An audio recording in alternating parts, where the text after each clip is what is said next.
பண்புதனை விதைத்து பாமரர்கள் நெஞ்சத்திலே பகுத்தறிவை வளர்த்து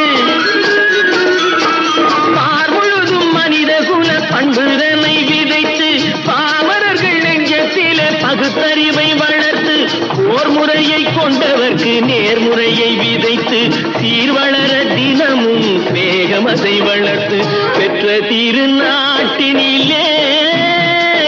பற்றுதனை விதைக்கணும் பற்றுதனை விதைத்துவிட்டு நல்ல ஒற்றுமையை வளர்க்கணும்